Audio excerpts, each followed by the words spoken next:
doing our Blood Pressure Self-Monitoring Nutrition Talk. We have two guest speakers today. One of them is Kayana, who is working with Just Fruits. Just Fruits is the local farm that sells farm shares and does a million other things. And the other person I'd like to introduce is Adele Seacrest, who is almost graduated from UMass degree in nutrition. She can talk a little bit more about that. And we're going to talk about plant-based diet, so it's a different spin than what we usually do. All right, you take it away. Thank you. I love plant-based diets. I also eat a plant-based diet, so it's nice to see you about that. But yeah, I'm from Just Fruits, and I just started out as a community engagement coordinator. So for me, that means that I am wanting to bring people onto the farm and really get them involved in the farm programming as much as possible. And also really make sure that like what we are making is accessible to people and like welcoming and fun for you to get involved. Right.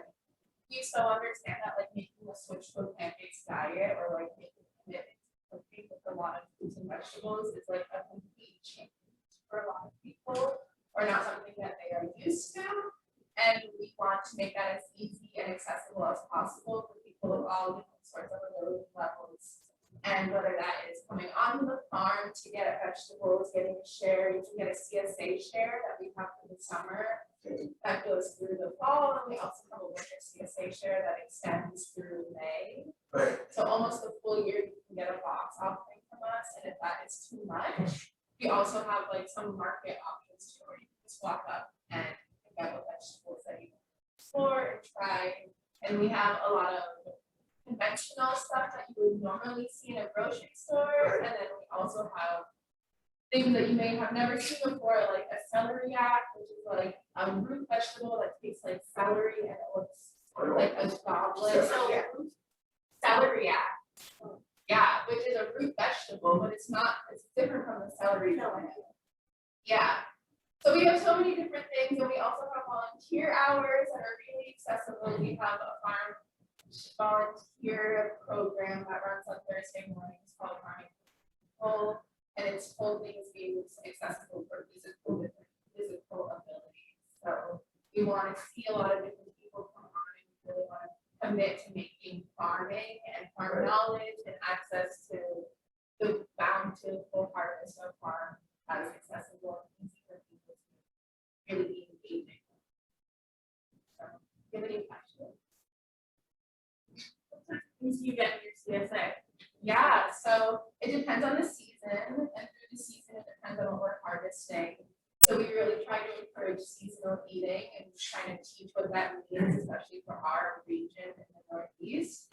So at this time of year, we have a lot of greens, we have radishes and beets coming up, we have carrots, we have some different kinds of broccoli. I just went to the market this morning at the Greenfield Market, which we sell walk up. You can walk up and get whatever vegetables that you want. I was just there. We had salad garnished with fennel and chive flowers. We had some different sorts of bok choy variations that are really cooking greens. Yeah, we had some salad greens. So in your CSA box, you get like a variety of all of that. And how we run our CSA programs through the summer season, especially, is we keep it market style. So your CSA, maybe you can get, you know, you get to choose what you want out of the variety that we offer for your CSA offering, or you can get a box delivered to your house if like you can't get to town, which is where we do some different CSA pickups. We have one in the middle of the week on Thursday in town at the writing. We also are at different markets in town through the week, and then we also might go on to the farm on Saturday. So we have volunteer hours then as well, and the farm is just also like a wonderful place. Love seeing people.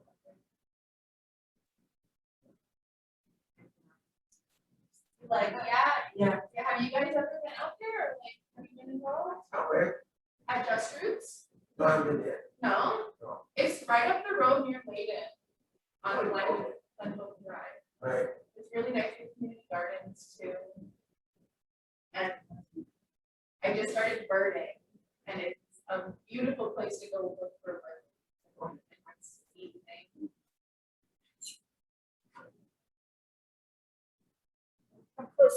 Come closer to, just so they can hear you. Of And course. maybe if you feel it, yeah, just so, yeah, project a little bit. Yep. Anything else? Do you guys have any other questions?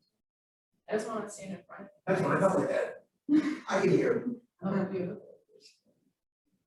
No? Okay, I think we're good. I'm so excited for you to talk about your stuff. All right, thank you so much. Yeah, for sure. Thank you So, yeah, guys. so you can just move closer over there too, to the mic setup, yeah, and project.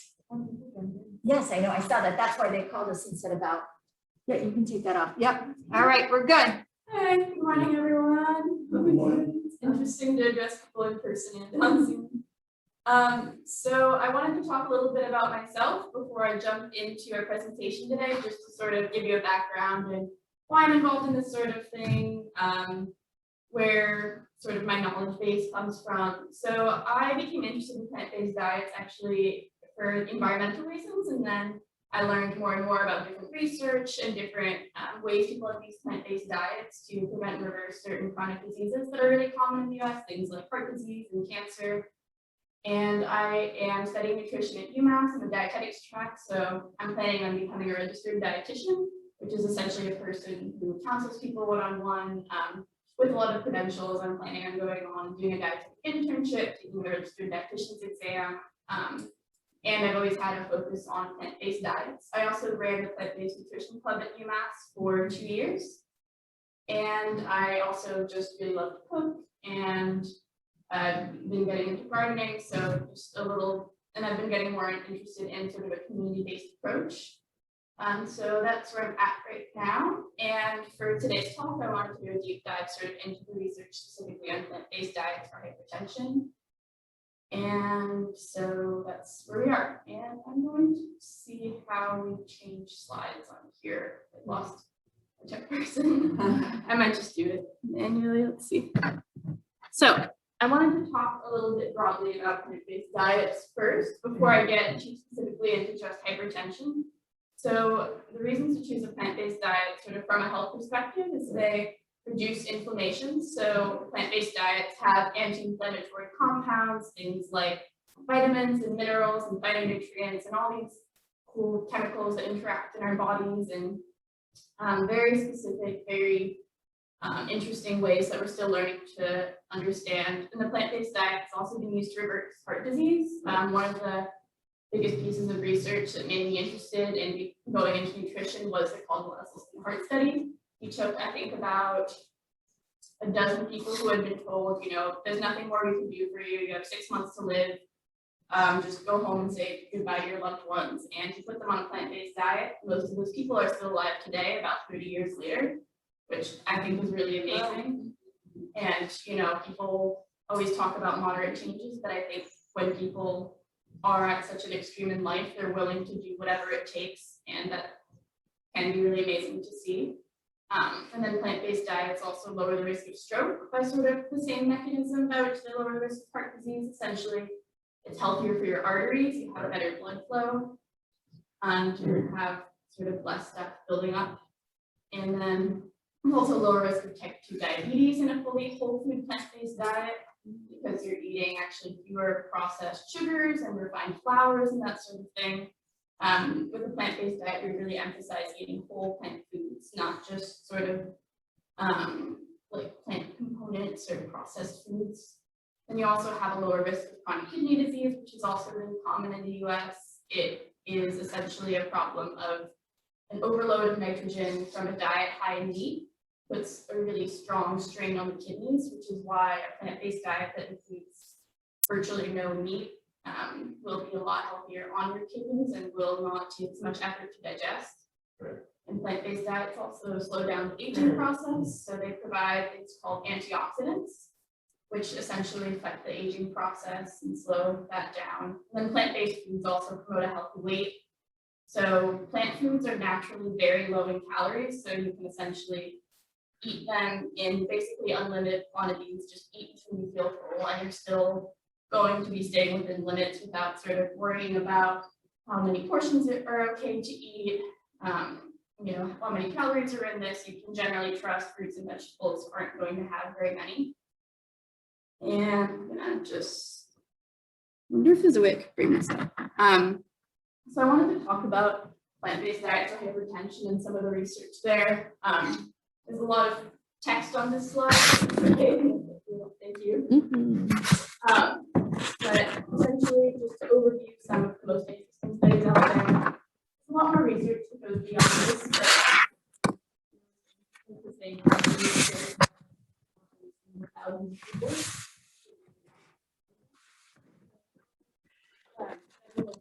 Seventh-day Adventists. Seventh-day Adventists are a religious group that's encouraged to generally eat fewer animal products. And so they're an interesting group to do comparisons on. Not every single Seventh-day Adventist adheres to a vegetarian diet, but they often do. And so essentially what they found in this Seventh-day Adventist study, I believe it was of about 5,000 people, is that vegans and lacto-ovo-vegetarians, so vegetarians still including dairy and eggs, had much lower systolic and diastolic blood pressure than their counterparts who were part of the same community, who were generally part of the same sort of cultural groups and had similar demographics. And this actually held true even when they compared for weight. So a lot of people know that having higher weight is a big risk for hypertension, but even when you compare people that have the exact same weight, one who's plant-based and one who's an omnivore, you generally have a better blood pressure pattern with a person who's of the same weight, but plant-based. Right. And then we also have the cardia study. And so there they found that people that ate more plant-based foods, especially fruits, whole grains, and nuts, had lower blood pressure. And they found sort of a dose-dependent relationship. So more and more plant foods meant lower and lower blood pressure. And the opposite was what they found for animal-based foods. So the more meat they ate, the higher their risk of having high blood pressure. And this was a study of there was, I think, at least a couple of thousand. I'm blanking on the sample size exactly, but I can send it if anyone's interested after. And then there was the nurses' health study. This is actually a very broad study that encompassed a lot more than hypertension, but there was a specific report on what they found for blood pressure. And what they found was eating more red processed meat, poultry, and seafood created a higher risk of blood pressure, which I think is interesting because we often hear recommendations to cut out red and processed meat and switch to poultry and seafood. But a lot of people don't realize poultry is often an added source of sodium. A lot of chicken is injected with When you salt. say processed poultry, would that be more like cold cuts of processed cold cuts? Right, processed cold cuts or Chicken, things. turkey, Yeah, that's things like, poultry, but they're processed. right, exactly. Or things like fried chicken could be an issue. Of course, yes, that I know, yeah. Yeah. And so, yeah, it was interesting because I think a lot of people switch to poultry and seafood, which I think often has better outcomes than red and processed because it's plain. It's plain, yeah. Right, Or fix it you want, but no fry it or. right. Yeah, there are ways to prepare it that are healthier. You know, you can adjust it to work for yourself. And they even found an association with seafood. The main association with seafood was really canned tuna and salmon and sardines. So if you wanted to include some seafood in your diet, you would maybe want to stay away from the canned fish specifically.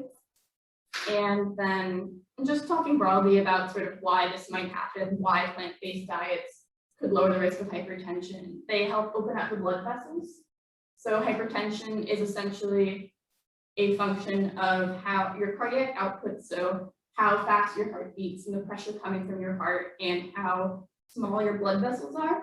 So if your blood vessels are bigger, which is what a lot of what happens when you eat whole plant foods, then you have lower blood pressure. And then plants also provide antioxidants. So they also help stop plaque from building up. It's less sort of stress on the arteries. It also reduces inflammation, which helps your body fight off things. When you have less inflammation, you have lower risk of chronic disease. You also recover from illness better. And plant-based diets also feed good gut bacteria. Research about the gut microbiome has been getting really big in the past couple of years. Essentially, we've been realizing that a lot of our health outcome is related to the bacteria that live in our bodies for sort of superorganisms with like something like trillions of different kinds of bacteria living within us. And so it kind of comes out of what we're feeding these bacteria. And when we feed them a lot of fiber, which comes exclusively from plant foods, then they produce healthy compounds that help us in a variety of ways. And do we have any questions on this slide? It's sort of my wordiest slide. Frozen berries, like say blueberries, that's just as good as the fresh blueberries.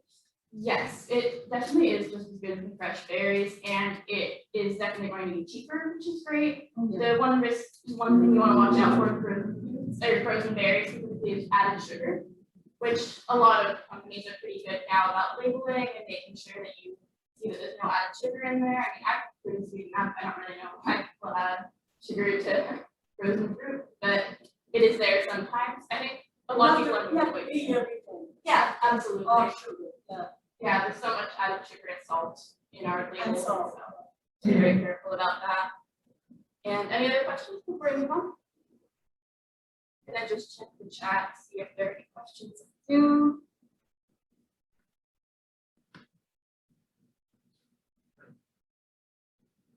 Okay. And our next slide. So I wanted to talk a little bit about what exactly a plant-based diet is. I've thrown this out a lot. I'm sure people have their own ideas or have heard about this in media. So essentially a plant-based diet emphasizes eating a lot of fruits, as we talked about. You can have frozen fruit, you can have fresh fruit. You just want to be careful about things with added sugars. So getting frozen fruits without added sugar, as well as avoiding sort of fruit canned in syrup, which is also a very common thing. And with vegetables as well, you want to be careful of canned vegetables and make sure they are canned, that you're rinsing them off, especially if they're kept in sort of a salt water solution. But for the most part, you can eat fruits and vegetables in unlimited quantities. And then whole intact grains. A lot of people know whole grains are good for you, but they don't know to go so far as eating intact grains. So things like whole grain breads and pastas are great. They're much better than, say, refined breads and pastas. But what's even better is eating things that are sort of in their even less processed form, that are closer to how they exist in nature. So things like quinoa or barley or wheat berries or brown rice, versus eating, whole grain bread and whole grain pasta, which is definitely an improvement. But you can go even sort of beyond that and eat grains in the way that they sort of look coming right off of the plant without going through any sort of milling or refining. And then we also have beans and legumes. Beans are especially interesting because they count both as a protein food and they count as a vegetable because they have such an overlap in the nutrients they contain without sort of some of the harmful compounds we find in meat products very often. So they'll have a lot of protein, they'll have a lot of iron, and they also have a lot of the nutrients we find in vegetables. So beans have this really interesting overlap. They're also really great for diabetes control. And I encourage everyone to eat as many servings of beans as possible. I think a lot of people don't realize beans are healthier included as a vegetable. And then we also have nuts. There's a lot of really interesting research with nuts for preventing heart disease. And nuts are a great source of vitamin E, as well as seeds for people that might have nut allergies. Obviously, if you have nut allergies, you shouldn't be eating nuts, but for people that don't, it can be really great. And you might notice that on this slide, I don't list numbers of servings a week or exact portion sizes, because these are foods that for the most part, you can eat as much as you want without really worrying about, have I had too many this week? I mean, eating a variety is great because you get lots of different nutrients from different foods. But at the same time, you're very unlikely to overeat broccoli or anything within that sort of vein. And some exceptions would be nut butters. You might not want to eat like more than, let's say, 2 or 3 tablespoons a day of something like peanut butter, especially if it has added oil or added salt. But for the most part, whole plant foods you can eat pretty much as you like. The other thing I would caution to not eat a crazy amount of would be things like oils. Oils do often have healthy fats, but they're also a very high source of calories, so there's sort of a trade-off there. And it's okay to have some, and it's definitely a better alternative to butter, but you don't want to, let's say, douse every single thing you eat in a ton of vegetable oil.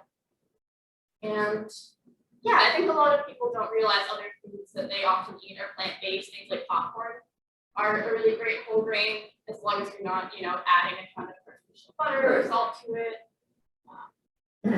We think of any foods that we like to eat or recipes we like to make that are already plant-based or they could adjust to be more plant-based. So, what's the question? Any like meals or snacks you like to make that are plant-based or that can be made more plant-based? Just something you like to eat that has a lot of vegetable, whole grains or whatever else in them. Like plant-based soups. Yeah, plant-based soups, that's a really great I had example. one a while ago, when they gave me one. It was delicious, I was quite loving it. Yeah, you can get a lot in there too. It's a really good way to mix everything that's in your pantry. I'm not primarily a plant-based fan, but that was very good, I was surprised. Yeah, there's great soups out there. That's a really good option. Any other ideas? I put a little flaxseed in my cereal, which is not a snack. Yeah, flaxseeds are Not a great. tablespoon, maybe half a teaspoon. Yeah, that's funny. I actually put a slide coming up about flaxseeds. Yeah, flaxseeds are a really great source The of cereal omega-3s. is terrible, it's so full of sugars and you have to. But this other little thing you don't have to eat that. Yeah. Good cereal. Yeah, absolutely. There's also oatmeal, which is sort of a great alternative to cereal. It's got a lot of soluble fiber. It's pretty unprocessed. And you can also cook it pretty quickly. Are there any other thoughts on plant-based foods? We can always come back to it later.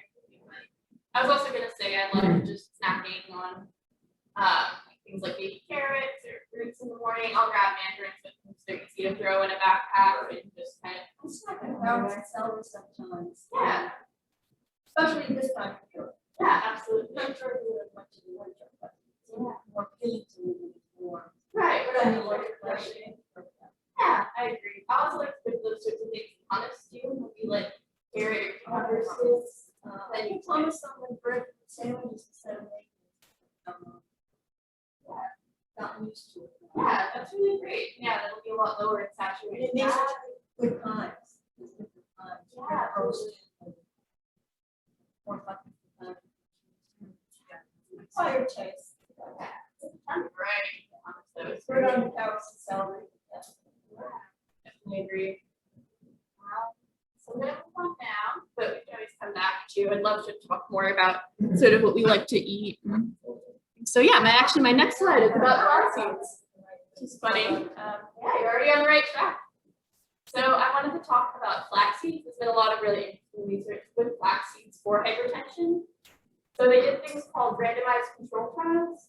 So in a randomized control trial, they have one group that gets the treatment and one group that doesn't get the treatment, but they don't know about it. They compare them and see what happens. And so in randomized control trials where they compared people that ate flax seeds and people who didn't eat flax seeds, they showed that flax seeds were actually as effective as some blood pressure lowering medications, which I thought was pretty cool because, you know, in a dietary intervention like this, we're not going to have the same side effects as we do with medications, where, you know, medications can be really helpful and really important, but you want to avoid them if possible, if there's a different way, because they can have dangerous side effects. The only side effect of eating flax seeds is maybe your cereal will taste a little more nutty. And it's best to eat ground flax seeds because Those are not brown. yeah, that picture, they're not ground.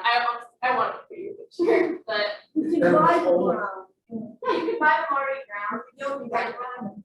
Right, yeah, but they just get absorbed a little bit better when they're ground. So better it's now, okay. Yeah. Oh, Yeah, you can buy a whole. You just might want to like make sure that you're chewing them thoroughly, or I use it for breads, I make that at home.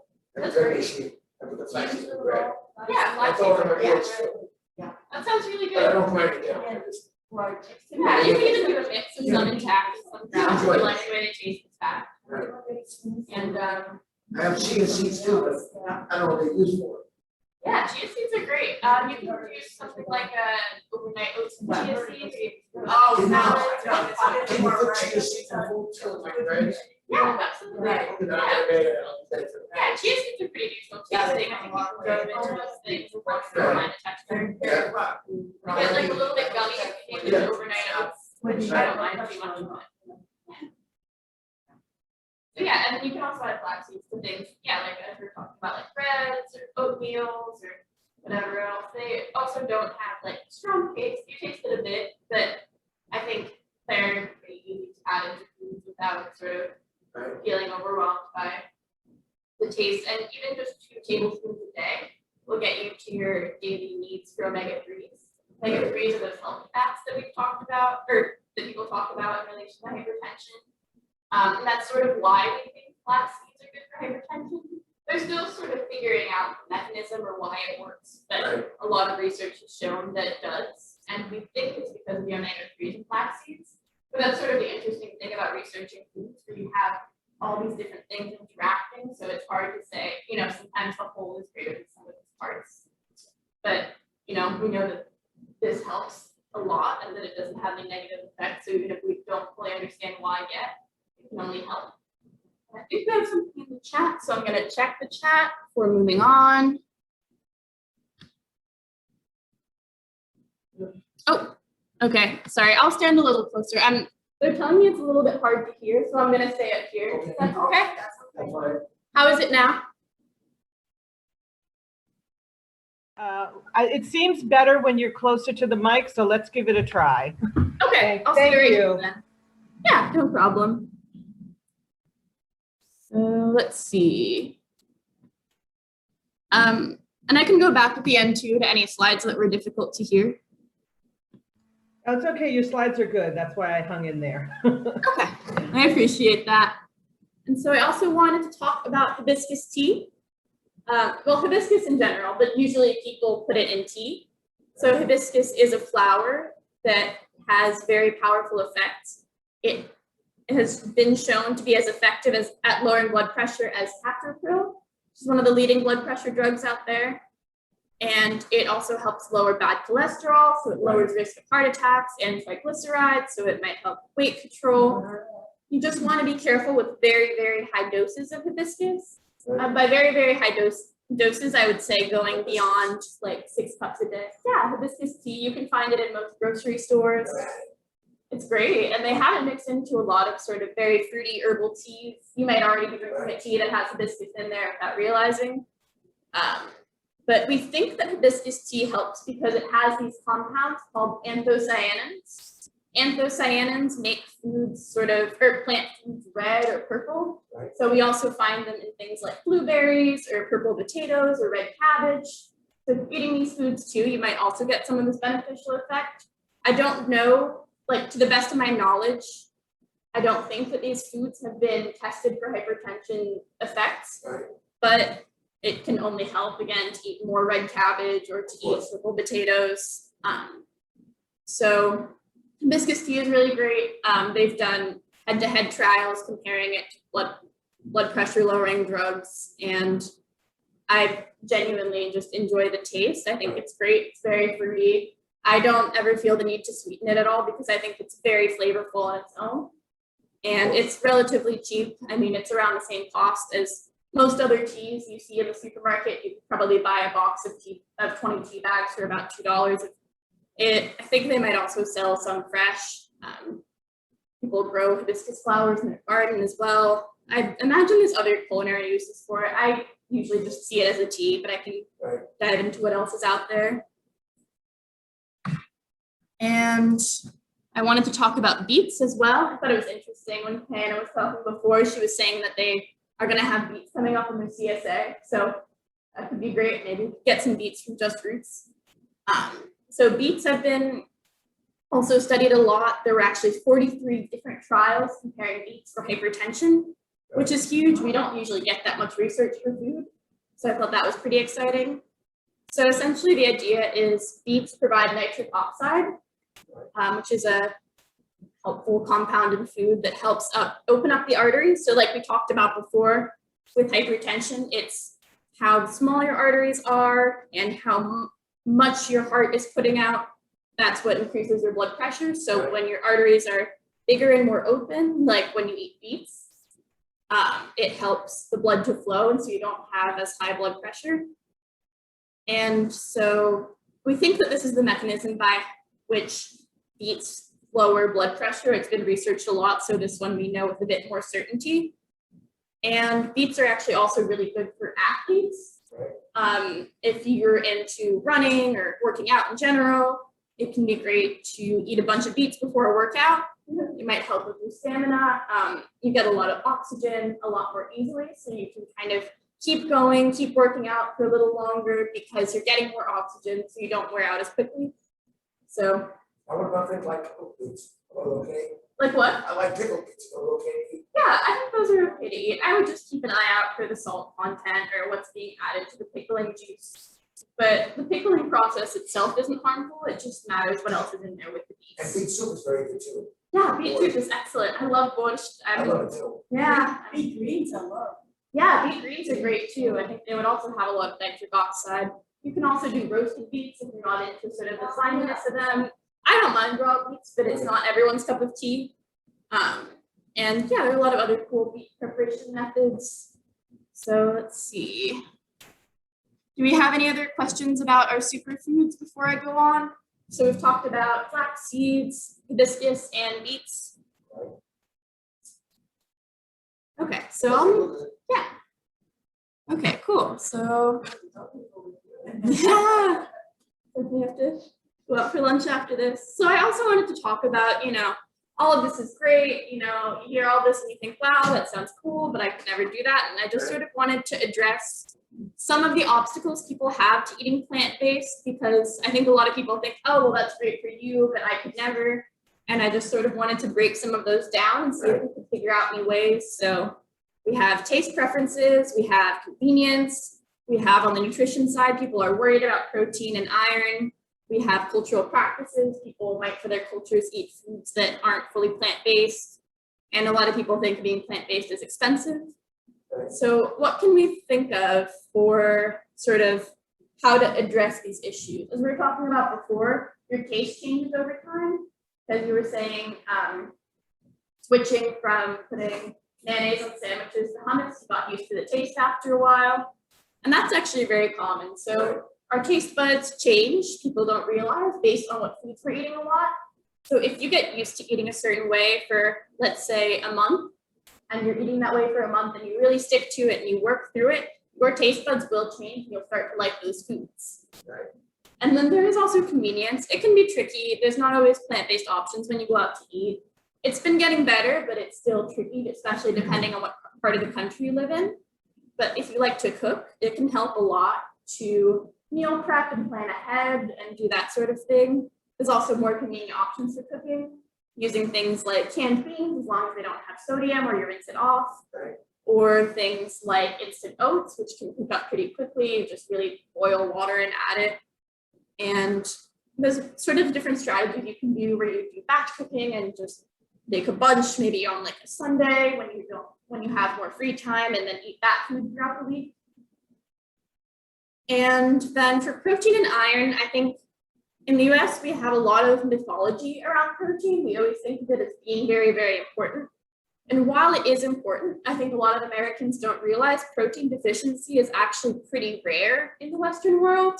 Okay. We do see protein deficiency in the world. It's very common in, let's say, third world countries such as rural Africa, where people are eating diets that are mostly just corn or mostly just rice, because they're just not eating enough calories, they're not eating a variety of foods. Right. But most people, except for those with, let's say, chronic diseases where they've been told by their doctor or by their dietitian, you have higher needs for protein. For the average person, a protein deficiency is very rare. And plant-based foods also have a lot of protein, especially if you're eating a lot of whole grains, you're eating a lot of beans, and you're having a variety. We used to think you had to mix and match plant foods to make sure you were getting a certain amount of protein every meal. We're now realizing that's not true as long as you're eating a variety of plant foods in general. And then people worry about iron. Iron is a concern. Iron deficiency is actually pretty common in the US. It's actually relatively common among both plant-based eaters and omnivores. So it's an issue that's not necessarily dependent exclusively on being plant-based, but also just generally, the standard American diet can also be iron deficient. And in plant foods, you can also get iron from things like whole grains, legumes, and even things like dried fruit. Apricots and raisins even have a bit of iron in them, which is interesting. And then for cultural practices, I think it's important to keep in mind that it isn't all or nothing. So if you have a certain holiday that you love to celebrate with your family, and at that holiday, your mother bakes her fresh chocolate chip cookies every year and you just can't not have one, that's okay. That's what you eat for one day. That's not what you eat every single day.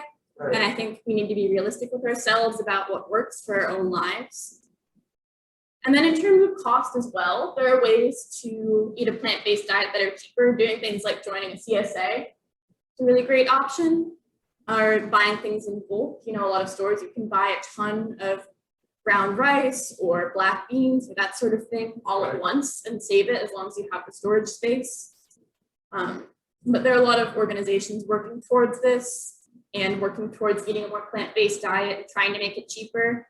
I think it's been getting more and more accessible, which is exciting. It can still be a little expensive when you go out to eat, but I think in general going out to eat is a little more expensive. Is there anything else we can think of that would make eating plant-based difficult?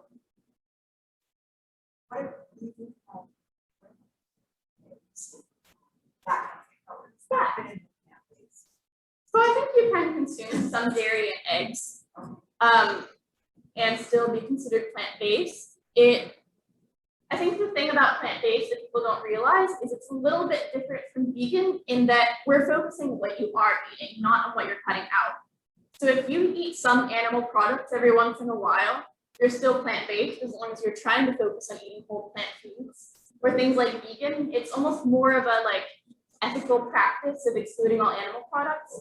You know, there are junk food vegans out there eating things like vegan donuts for breakfast and vegan mac and cheese for dinner, and that's not a whole lot better than eating the standard American diet. It's still very high in refined sugars and flours and things. But when you're eating plant-based, you're trying to eat a lot of whole plant foods. So if you're going to eat some dairy, you're going to eat some eggs, that doesn't make you not plant-based.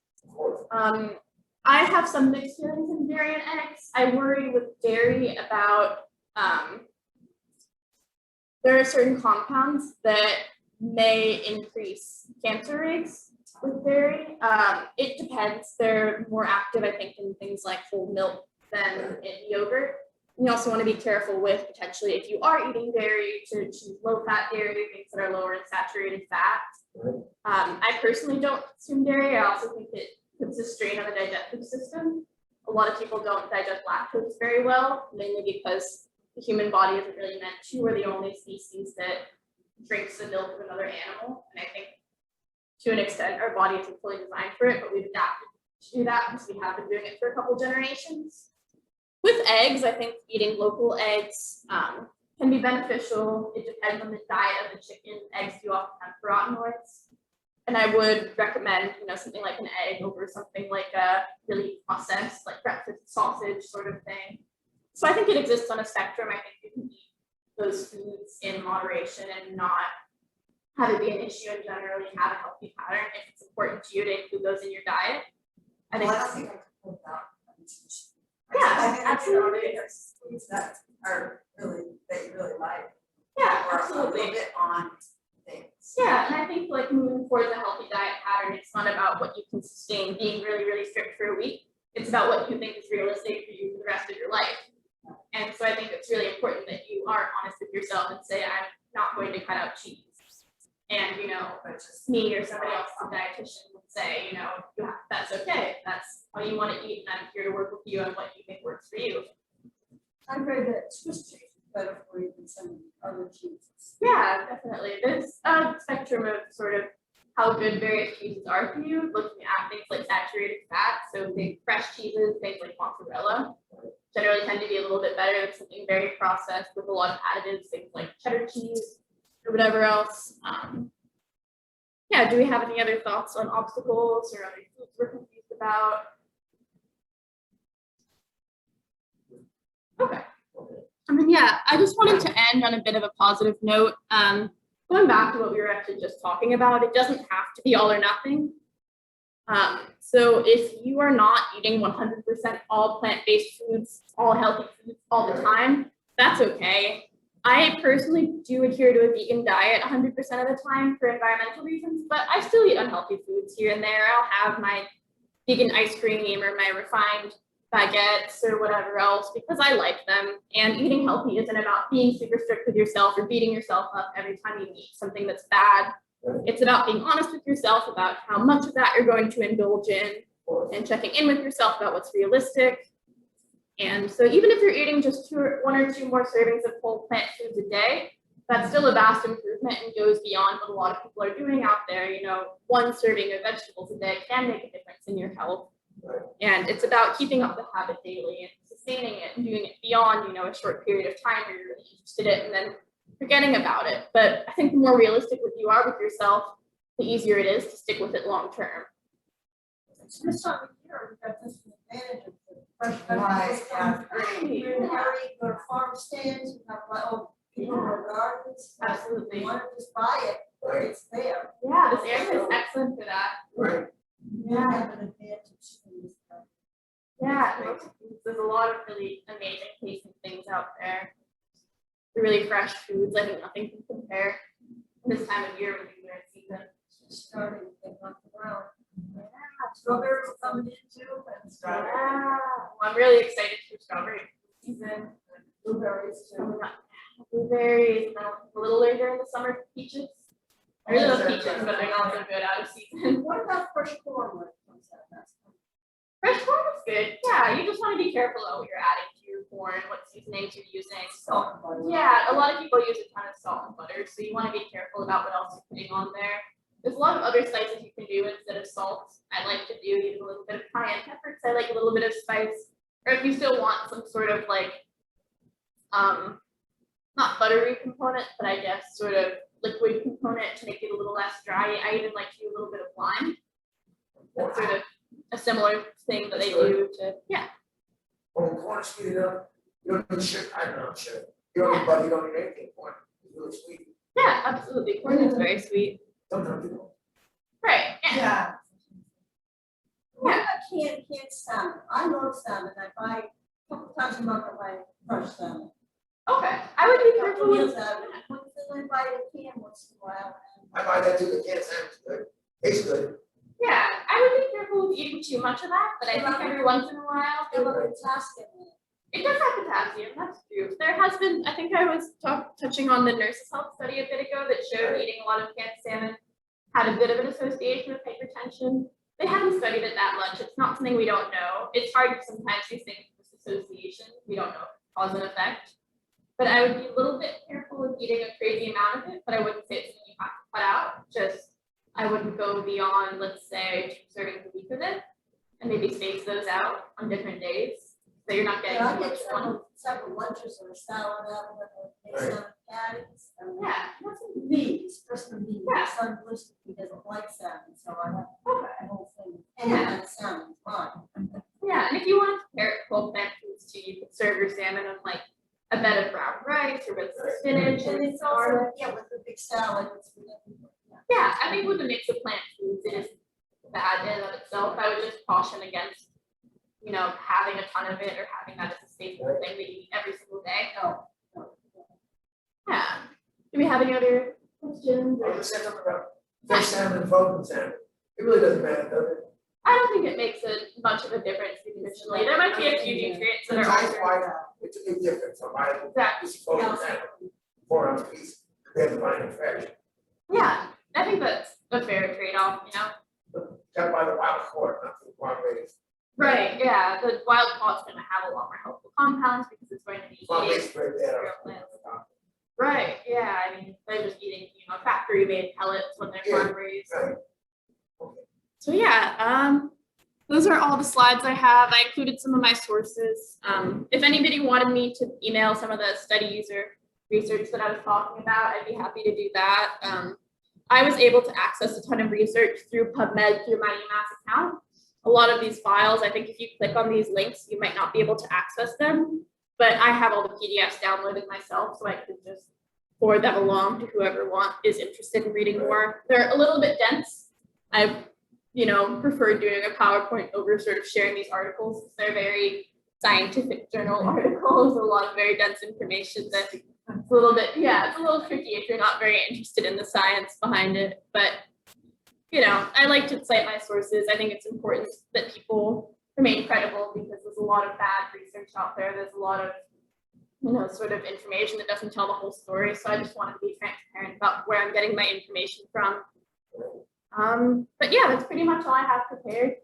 Do we have any other, actually, do we have any ideas for a next meeting? I was thinking about continuing this as a series, but I want to do next thing.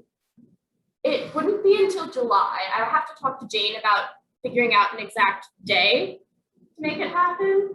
It depends on the Y schedule. Okay. I don't really get to control it, but I don't know, I just, you know, when I joined the, one person, she said, It was like coming up. what, on Saturday, so I came in. yeah. I don't know, I she think said, I there's a- guess it's gonna be 4 of them. or 3 or 4. Yeah, it's meant to be sort of a series. I think there's sort of a once a month event, so the next one probably won't be for another month or so. Okay. I know they're recording this right now, so you can also access today's meeting as well, and I don't mind sharing out my slide set as well. But yeah, I'm hoping to lead another meeting like this, to keep going in sort of the world of plant-based. I also work at a plant-based restaurant, and we have a demo kitchen. Right. So I was talking to my boss the other day about potentially us getting in there to do a cooking demonstration with, Where do you work? I work at Pulse Cafe in Hadley. You bring us some recipes I can try, yeah, and it's funny, we actually also serve it hibiscus tea. Bring the food, okay? Yeah. Well, you've given us a lot to think about, it's interesting, and, Yeah. yeah, just trying to, like you said, add some things to your, you don't think about it. Yeah, absolutely, and I also, I don't know, that's easy to, like, add some carrots or add A some. little extra effort to be working. Yeah. yeah, absolutely, even small changes will make a big difference. Yeah. Yeah, I'm glad you enjoyed it. I can also share my email with Jane. I don't know. I was hoping to just write my email on a whiteboard or something, but I guess there isn't anything. Oh, there is. Oh, right. Yeah. I'll There's go to more. all the classes. That's the question.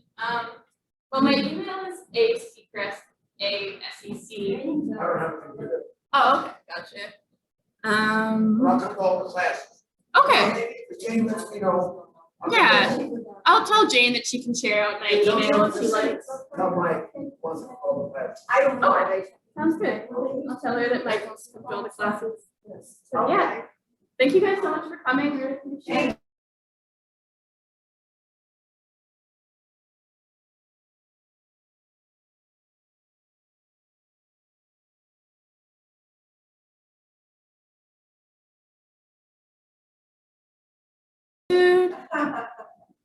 Yeah, I think that's it. I don't want to end the meeting in case anybody else had any, or if anybody has any last thoughts. I'm going to end the meeting in a second.